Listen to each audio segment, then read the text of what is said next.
Bom, muito bem, senhores. Vamos falar sobre meningite bacteriana. E aí a gente está diante, mais uma vez, de um quadro infeccioso gravíssimo e que exige de nós uma urgência, do ponto de vista médico, extremamente eficaz. Uma velocidade, principalmente, de diagnóstico e de tratamento. Então vamos lá. Qual é a etiologia básica da meningite bacteriana do ponto de vista de faixa etária?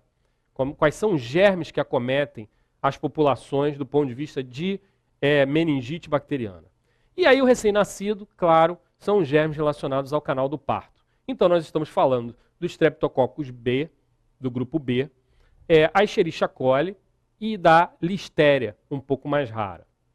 É claro que esses germes se localizam na região onde o bebê passa, e aí aumentando o risco, claro, de contaminação e futura meningite.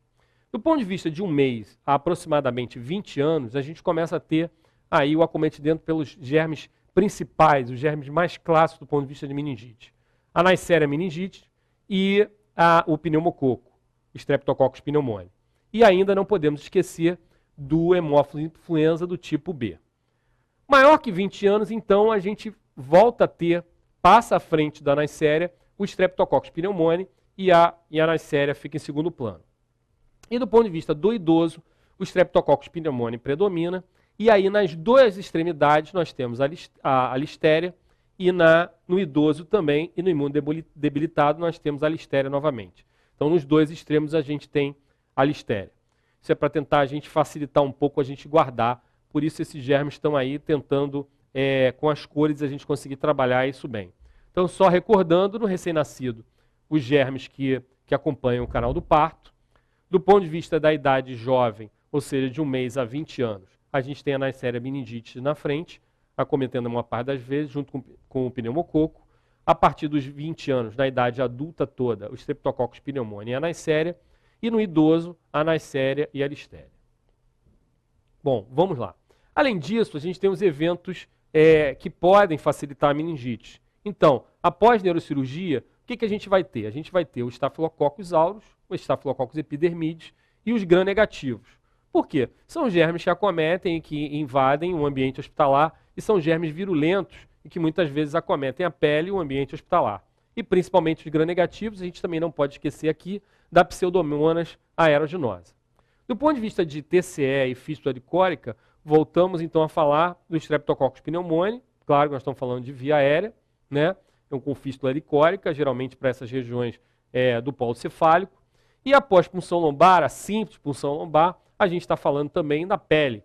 E aí a gente tem dois germes extremamente virulentos, que são o Staphylococcus aureus e a Pseudomonas aeruginosa. Muito bem. Essa é a base clássica da meningite do ponto de vista de faixa etária e do ponto de vista de procedimentos que a gente pode vir a encontrar ou a fazer no ambiente hospitalar.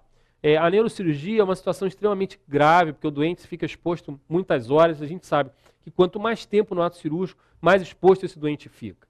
Quer dizer, do ponto de vista de antisepsia, é uma preocupação muito grande para que esse doente não seja contaminado por nenhum desses germes e nem em nenhuma das situações de prótese, por exemplo, às vezes de coluna, a gente possa ter o Staphylococcus aureus contaminando essa cirurgia. Bom, então, a fisiopatologia. Como é que é esse acometimento do ponto de vista infeccioso? Como é que acontece a situação da meningite bacteriana do ponto de vista de invasão do sistema nervoso central e toda a sua cascata nesse sistema? Nós estamos falando de um local onde a gente tem poucas células, né? A gente habitualmente tem 4 células ali no sistema nervoso central por mililitro. E o sistema nervoso central, a gente tem uma barreira hematocefálica, e geralmente esses germes que acabam por invadir o espaço subaracnoide, espaço esse, que é basicamente abaixo, a gente tem a dura mater envolvendo toda a estrutura do encéfalo, do ponto de vista anatômico. Logo abaixo, nós temos a aracnoide, né? E o espaço subaracnoide, ele fica um espaço virtual entre essa região da aracnoide e a pia mater, que envolve intimamente o cérebro. Como é que o germe consegue atingir essa região e causar a meningite bacteriana? Ou muitas vezes, que a gente pode chamar também de meningoencefalite, na hora que ele consegue atingir também o córtex cerebral. Então vamos lá. Nós temos basicamente a porta de entrada para esses germes, para eles chegarem ao espaço meníngeo, é a cavidade oral. Ou seja, o germe chega geralmente pela boca, ou pela via aérea, como a gente costuma dizer. Esse quadro desse germe chegando, invadindo a barreira hematoencefálica, na localização principal, nesse espaço virtual onde a gente tem o líquor, ele causa uma reação local, um quadro inflamatório, infeccioso, inflamatório, com liberação de substâncias, obstrução de toda essa estrutura de drenagem licórica, de circulação licórica, levando aos poucos a edema dessa região. Por quê? Porque a gente tem extravasamento de proteína para essa região, proteínas inflamatórias. A gente tem aí o germe liberando substâncias pirogênicas, várias citocinas que começam a circular, fazendo vasodilatação e cada vez mais edema e aumentando, por fim, a pressão intracraniana. E aí a gente vai ter a situação mais séria do ponto de vista de acometimento do sistema nervoso central, que muitas vezes não é nem a causa principal de morte, a inflamação específica da meninge. O que causa realmente o evento fatal no doente é a hipertensão intracraniana, já que você não tem espaço para crescer esse evento edemigênico, tanto do ponto de vista de acúmulo de líquido, como o aumento da pressão licórica, né? Como também do ponto de vista cerebral, se a gente estiver falando da meningoencefalite, e aí o doente pode desenvolver crise convulsiva, e aí a situação se torna muito mais séria, principalmente do ponto de vista de hipertensão intracraniana. Então não é só o quadro infeccioso. Claro que a gente tem que afastar aí um evento gravíssimo, que é a meningococcemia, que mata em poucas horas, ou seja, em 24 horas o doente está morto. Nós estamos falando do processo inflamatório de invasão infecciosa do sistema nervoso central e da sua evolução para esse quadro edemigênico inflamatório, obstrutivo e de aumento de pressão intracraniana que leva o doente, na realidade, ao óbito do ponto de vista de acometimento do sistema nervoso central. Não necessariamente a simples infecção ou inflamação da meninge. Tem toda essa cascata por trás. Bom, e qual é, então, a clínica dessa situação que nós estamos dizendo? O que é que vem na frente, e como qualquer outra doença infecciosa, a gente vai ter aí uma tríade clássica, clínica, que a gente não vai poder esquecer do ponto de vista de meningite bacteriana. E o que é essa tríade? A primeira delas é a febre. E o que é interessante a gente falar? O quadro febril pode vir acompanhado de algumas outras coisas, algumas alterações até de comportamento, mas a gente geralmente tem a febre, a cefaleia, a gente tem o quadro de rigidez de nuca, porque, é claro, toda lesão inflamatória leva uma reação local protetora, ou seja, você passa a ter uma rigidez de nuca, do mesmo jeito que quando você tem alguma inflamação de algum disco, uma hérnia de disco do ponto de vista cervical, você passa a ter contratura dessa região do ponto de vista uma contratura protetora, mas acaba perpetuar a situação. E a mesma coisa é o que nós estamos vendo, nós temos aí uma rigidez na nuca por inflamação da nossa meninge. A dura mater está lá irritada. Você vai mexer, está duro. Você tem uma contratura da estrutura cefálica, do polo cefálico, protegendo essa movimentação, porque dá dor, porque está inflamado. Porque essa região está sob intenso processo infeccioso inflamatório. A gente tem um sinal comum que acontece na febre, uma pequena dissociação entre a febre e a frequência cardíaca, que é o sinal de Faget. É uma situação que acomete muitas vezes o doente de meningite bacteriana. E do ponto de vista de hipertensão intracraniana, que é outro evento clínico clássico, a gente também tem uma situação sindrômica clara, que é a tríade de Cushing, aqui descrita. A tríade de Cushing nada mais, nada menos do que hipertensão arterial, bradicardia e bradipneia, alteração também da frequência respiratória. Essa alteração em tríade a gente chama de tríade de Cushing. Está relacionada claramente à hipertensão intracraniana, que é o evento nesse quadro infeccioso extremamente grave. Então, do ponto de vista clínico, o que a gente também encontra na meningite bacteriana? Por alteração, por síndrome inapropriada de secreção do hormônio antidiurético, você também tem a hiponatremia. E muitas vezes, com a meningoencefalite, você pode vir a apresentar crise convulsiva, como eu disse, porque há irritação do córtex cerebral.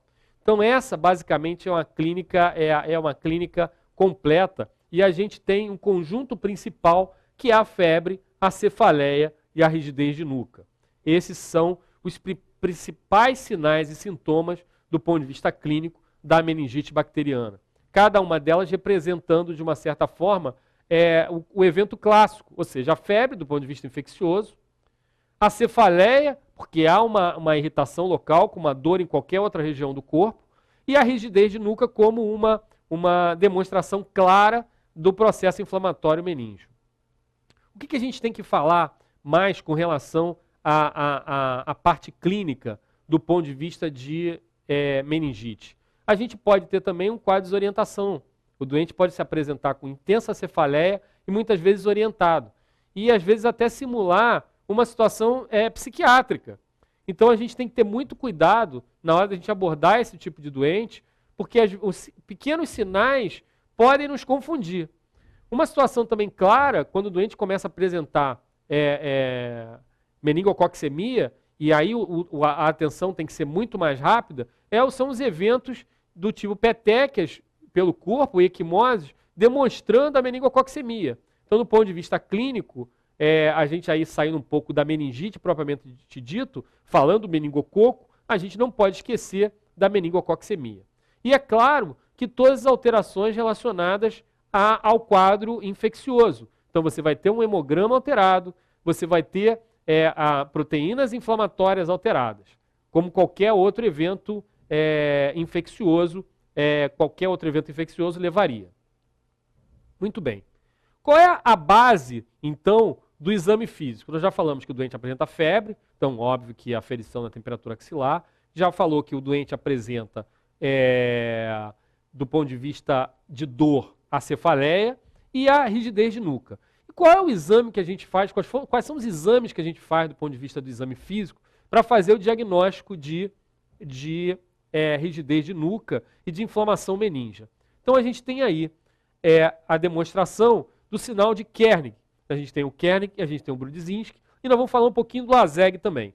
Do ponto de vista de Kernig, o que a gente faz? O doente está em decúbito dorsal, a gente faz o doente ficar absolutamente retificado no leito de exame, e a gente vai pegar o membro inferior dobrado e vai fazer a extensão desse membro inferior. Quando a gente estende o membro inferior do doente, esse doente então tem dor da irritação meníngea. E muitas vezes ele faz um movimento de tentar se levantar. A outra forma de a gente fazer o sinal de Kernig é levantando o tronco. E o doente imediatamente vai tentar recolher como se fosse uma posição antálgica pela irritação meníngea, o membro inferior. Bom, o sinal de Brudzinski é o sinal clássico da irritação meníngea, da rigidez de nuca. E como é que a gente faz esse procedimento no exame físico? A gente vai levantar o polo cefálico do doente e tentar encostar o mento na região da fúrcula external. E aí a gente não consegue trazer claramente, porque o doente sente dor, e a gente não consegue fazer esse movimento absolutamente tranquilo. O doente não consegue, ele não permite, não há condição de você trazer o polo cefálico e fazer o contato do mento com a região da fúrcula external. Então, esse é o sinal de Brudzinski. E qual é o pulo do gato, às vezes, que acontece quando a gente fala do sinal de Lazeg? O sinal de Lazeg, a gente sabe que ele serve também para nos ajudar, nos guiar no diagnóstico das patologias de compressão de raiz, nas doenças das discopatias e nas lesões radiculares. Como é que a gente faz essa diferença entre uma lesão radicular, uma dor lombar relacionada a uma hérnia de disco ou um quadro de inflamação meníngia, onde toda a meninge está irritada. E a gente vai pegar o membro inferior e vai elevar até 30 graus. Quando a gente começa a passar de 30 graus, o doente que tem a lesão, geralmente relacionada ao deslizamento do disco, ao extravasamento do núcleo pulposo, geralmente póstero-lateral, em direção a uma raiz nervosa, o doente sente dor de um dos lados. Ele sente a sintomatologia de um dos lados. Quando a gente faz o sinal de Lazegue no quadro meníngeo, o doente sente dor ao mesmo tempo, dos dois lados, bilateralmente. Então, o sinal de Lazegue na meningite, ele se espelha da mesma forma, ou seja, você faz o mesmo movimento, você faz o mesmo sinal de Lazegue, mas, no entanto, você tem uma observação do evento de forma diferente, ou seja, o doente sente dor dos dois lados. E qual é o próximo passo, então, para a gente continuar examinando esse doente? É o diagnóstico, o evento diagnóstico mais importante que você está louco para fazer, que é a punção lombar. E a punção lombar, ela não é um procedimento inócuo. A gente já viu lá, a gente é capaz de levar para dentro do espaço germes como estafilococos, como a pseudomonas, para dentro do espaço licórico. Então, a gente tem que ter muito cuidado e tem que saber muito bem fazer esse procedimento, com toda a antisepsia, com toda a técnica. E uma das coisas mais importantes aí é a gente não ultrapassar barreiras. O doente que tem um quadro meníngeo, que tem um quadro infeccioso, esse doente vai passar pelos exames como qualquer outro doente. Vai fazer um hemograma, vai fazer uma proteína C reativa titulada, você vai ter a suspeição do quadro infeccioso, você vai fazer muitas vezes a hemocultura antes de fazer a punção licórica. Você vai fazer o hemograma, vai analisar as células, você vai ver se o doente tem um quadro infeccioso antes de você fazer a punção. E, acima de tudo, uma das coisas mais sérias e mais importantes antes de você fazer a introdução de uma agulha nesse espaço tão importante e tão, eu diria, selado, que é o espaço licórico, na espinha da medula espinhal, ou seja, como é que você entra nesse saco? Como é que em que momento você pode fazer isso sem correr tanto risco? O ponto divisor de águas, e o mais importante, é você afastar uma importante hipertensão intracraniana. Porque a gente não pode esquecer que a gente pode ter outros eventos acontecendo. O doente está com quadro infeccioso. Ele pode ter um abscesso cerebral. Se o doente for um doente de AIDS, ele pode ter um criptococoma. Então, se você entrar com uma agulha ali e o doente tiver hipertensão intracraniana, se tiver um nível de pressão licórica elevado, você pode levar a herniação cerebral desse doente. Porque você vai reduzir rapidamente a pressão licórica e você vai causar herniação.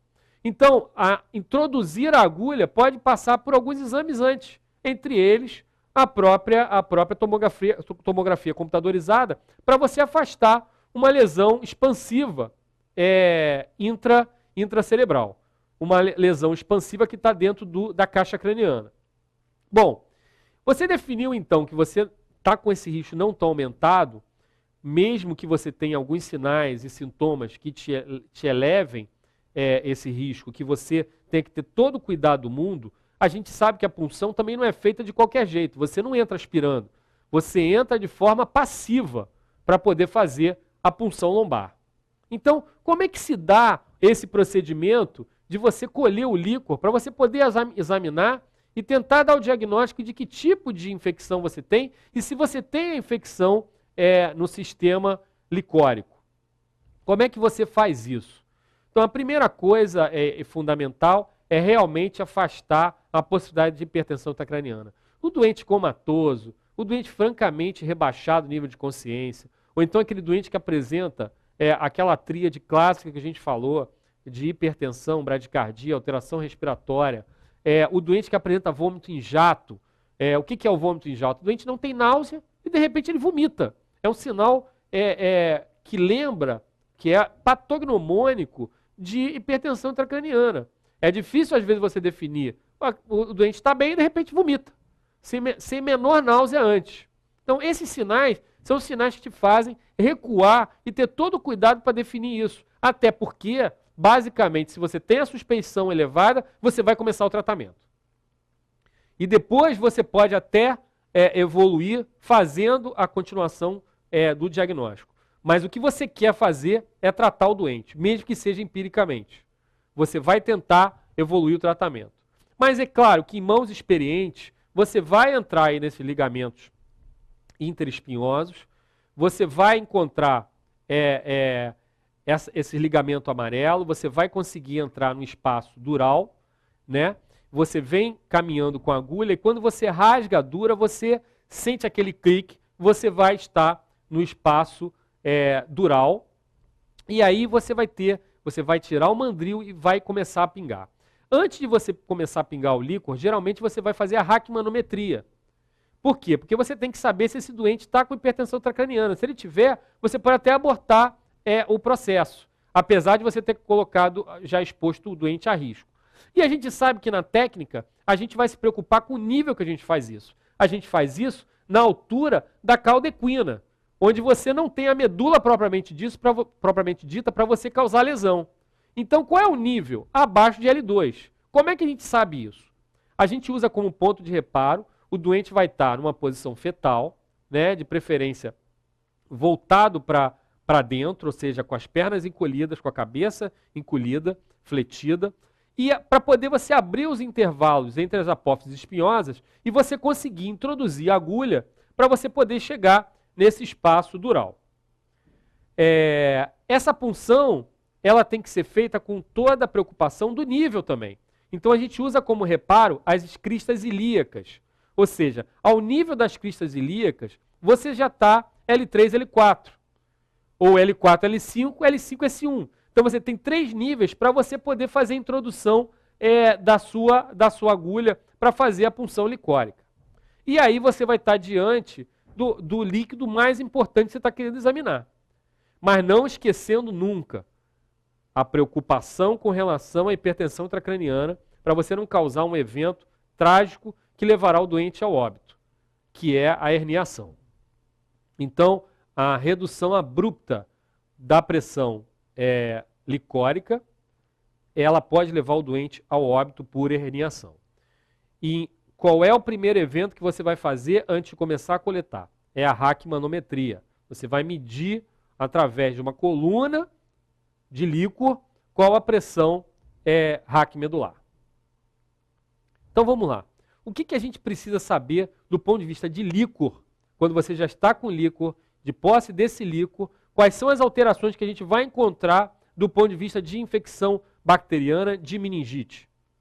A gente então tem aí o que a gente já falou anteriormente, já deu uma palhinha. A gente vai ter uma pressão raquimedular acima de 18 centímetros de água. Então você vai colocar o raquimanômetro e você vai ter 18 centímetros de água. As células, que habitualmente você tem até 4 por milímetro cúbico, você vai ter um aumento dessas células, podendo ter 2.000 células, 1.000 células, geralmente relacionadas à meningite bacteriana, você vai ter um aumento de polimorfos nucleares.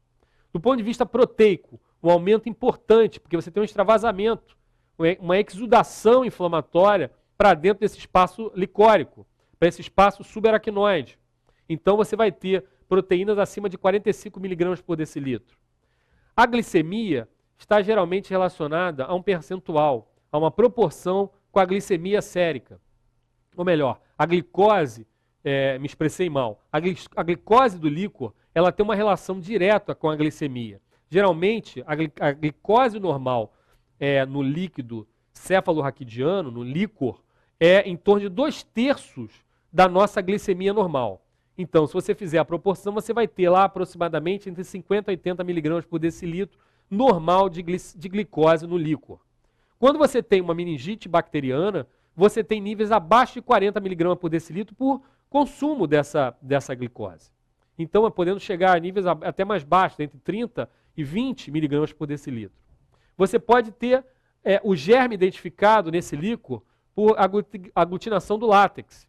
Você vai colher esse material para cultura e você vai ter uma especificidade de 80%, uma sensibilidade, de 80% quando você colhe esse líquor e manda para a cultura.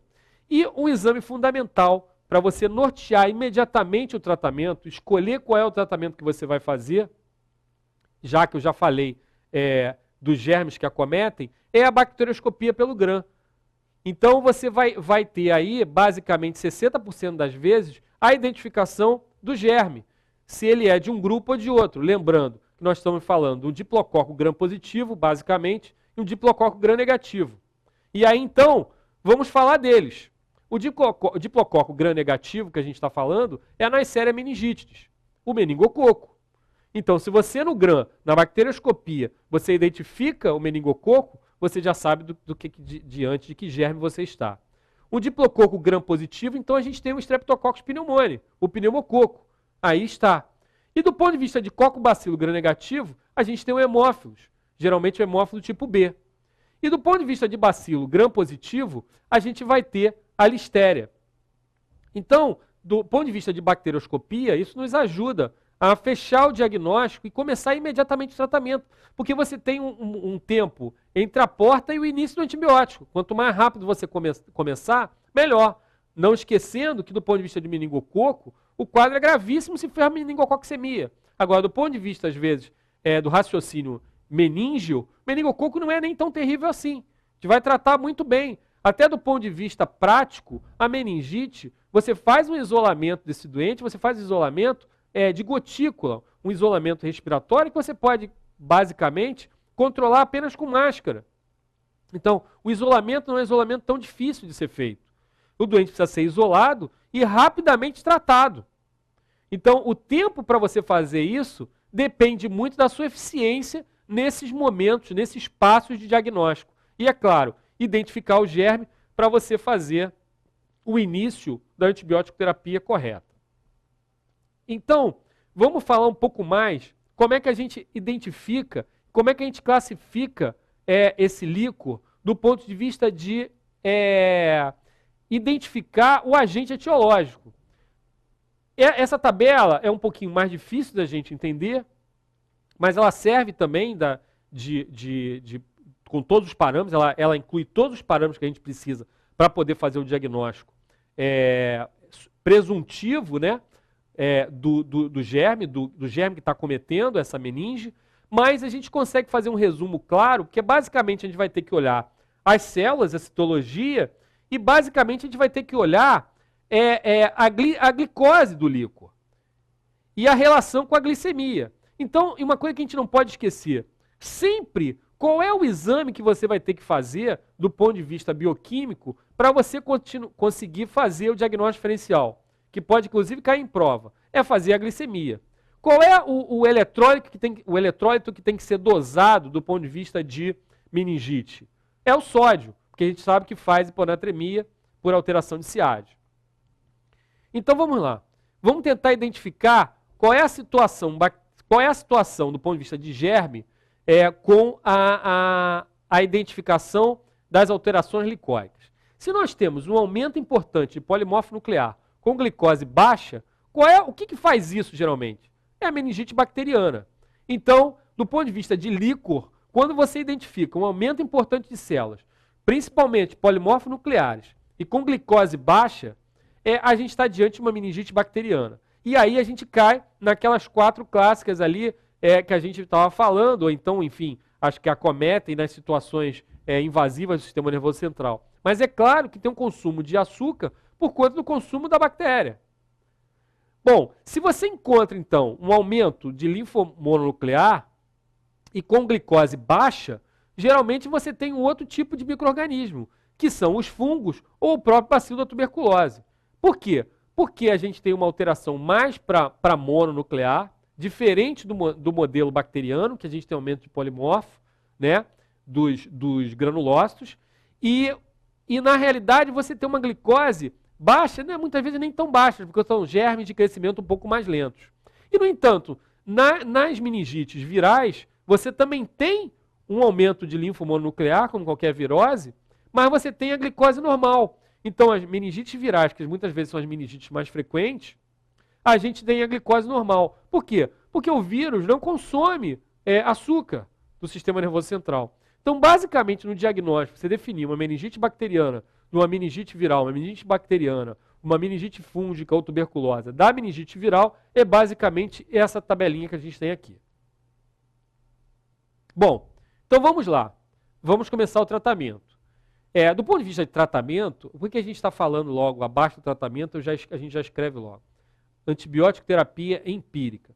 Porque na realidade você vai começar logo, você vai se guiar pelo que você tem do ponto de vista de líquor. Você vai presumir, você tem alguns dados que te favorecem identificar qual é o esquema terapêutico que você vai fazer. Mas, de qualquer forma, ele é empírico. Não deu tempo ainda de você identificar o germe. Geralmente, não deu tempo de você ter o resultado da cultura, né? Então, você vai começar empiricamente baseado, muitas vezes, na bacterioscopia, no gram. E aí, a gente tem aqui os diplococos, gram-positivos e gram-negativos. A gente vai ter os cocos bacilos. E a gente vai ter, basicamente, isso para a gente poder se organizar. E aí, do ponto de vista de identificação, você vai começar o tratamento empiricamente, o mais rápido possível, porque a doença ela não para. E aí o teu risco é que essa doença evolua e você caia numa situação mais grave, com hipertensão intracraniana, meningoencefalite, e o doente acabe indo a óbito por conta dessa morosidade do tratamento. Então vamos lá ao tratamento. Bom, o recém-nascido, empiricamente, a gente já sabe quais são os germes. Então, o que a gente vai fazer? Basicamente, no tratamento de uma forma geral, a gente utiliza as cefalosporinas de terceira geração. Por quê? Porque elas conseguem penetrar muito bem na barreira hematoencefálica. Então, você vai ter lá a cefotaxima no tratamento do recém-nascido, porque nós estamos falando daqueles germes gram-negativos que a gente falou anteriormente, e o streptococcus do grupo B. E a ampicilina, porque a gente está querendo cobrir a listéria também. Nos adultos até 55 anos, a gente pode fazer uso da cefotrexona e da vancomicina. E aí a gente pensando claramente em meningococo e pneumococo.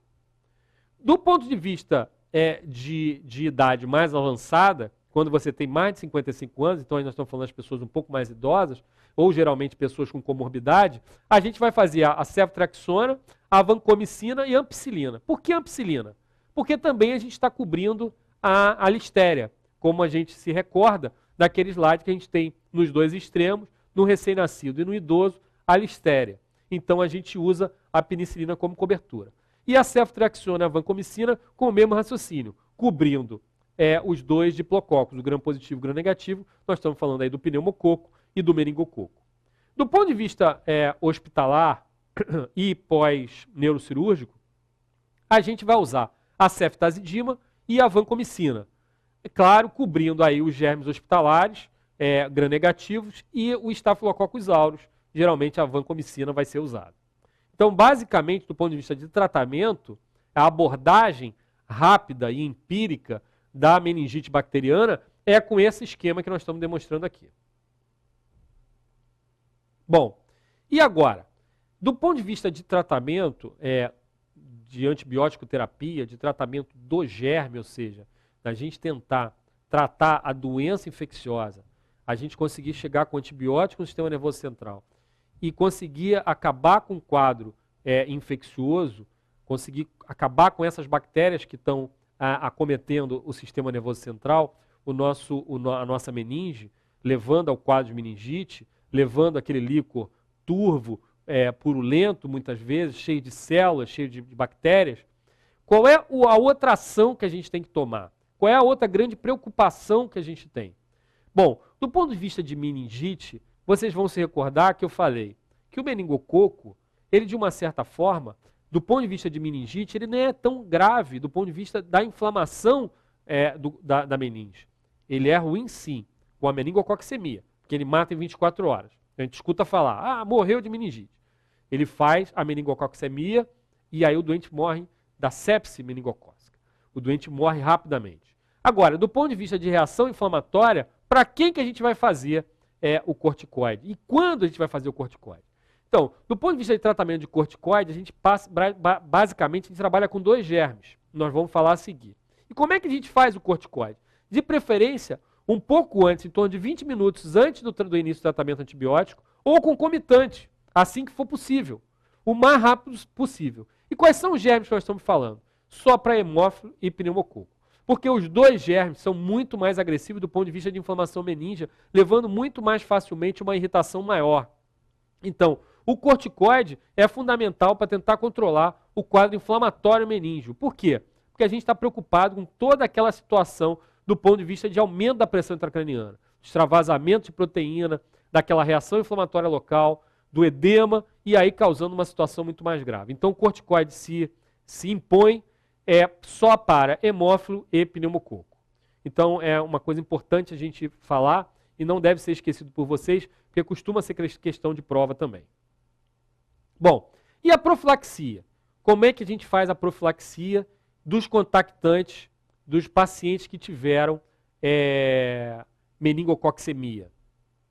Vocês vão ver o seguinte, do ponto de vista de doença meningocócica, vocês reparem que eu falo tanto meningococcemia como meningite ou identificação do próprio meningococo. Como é que a gente faz então nesse caso? Quer dizer, é uma situação onde você está exposto ao meningococo ou teve contato com esse meningococo. Então a gente está falando de doença meningocócica independente da apresentação. O doente morreu com uma meningococcemia, ele também vai ter que ter, o contactante também vai ter que ter uma quimioprofilaxia. Então vamos lá. Quais são as indicações para a profilaxia da doença meningocócica? Então, todos os familiares. Que familiar é esse? Familiar que teve contato íntimo.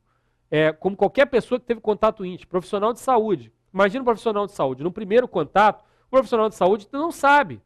Então ele vai fazer um fundo de olho, por exemplo, que a gente não falou aqui antes, para tentar identificar se o doente tem edema. Edema de papila pode representar edema cerebral. Hipertensão intracraniana. Ele fica muito próximo na hora de fazer o fundo de olho. Então ele está próximo às gotículas, ele está próximo a se contaminar. Então esse doente, esse profissional de saúde vai ter que fazer a quimioprofilaxia. É claro, o doente chegou na emergência, o cara trabalha no CTI no outro andar, não tem que fazer nada. Do ponto de vista íntimo, do ponto de vista de colégio, são os alunos da mesma turma, de preferência aqueles que estão em torno da criança que desenvolve doença meningocócica. Então aqueles que estão num ambiente fechado por muito tempo com a doença meningocócica. Então esses devem fazer. Familiares no mesmo ambiente domiciliar.